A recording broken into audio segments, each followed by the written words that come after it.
लोकसभा में विपक्ष के नेता राहुल गांधी 20 दिसंबर तक जर्मनी के दौरे पर है। राहुल गांधी वहां जर्मन सरकार के अफसरों और भारतीय समुदाय से मुलाकात करेंगे। लेकिन बड़ी बात यह है कि राहुल गांधी का जर्मनी दौरा ऐसे समय में हो रहा है जब देश में संसद का शीतकालीन सत्र चल रहा है। ऐसे में राहुल गांधी बीजेपी के निशाने पर आ गए हैं। तो ये कांग्रेस का ये सौभाग्य या दुर्भाग्य है कि उसके नेता कभी कभार भारत के दौरे पे आते हैं। वो जब सुनिए कभी कंबोडिया, कभी बैंकॉक में निर्वाणा करते रहते हैं। अभी फिलहाल जर्मनी में जब इतने पूरे देश में कांग्रेसी आंदोलन कर रहे हैं तो उनके नेतृत्वकर्ता ही गायब हो गए।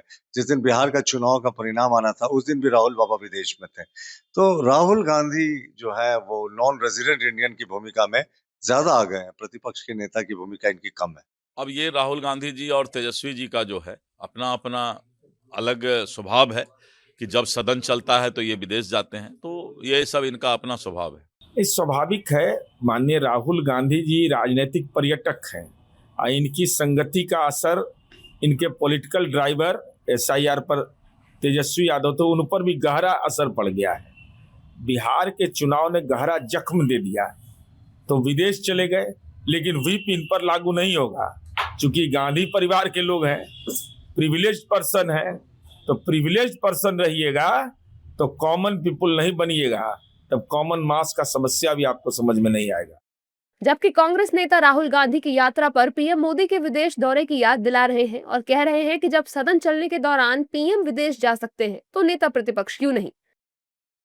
प्रधानमंत्री भी विदेश दौरे पे है। जब सदन चलता है तो देश के प्रधानमंत्री विदेश भाग जाते हैं। तो प्रधानमंत्री को देश में रहना है, जवाब विपक्ष का प्रधानमंत्री को देना है, और प्रधानमंत्री उससे बच के विदेश भाग जाते हैं। अब प्रश्न राहुल जी पर खड़ा होता है।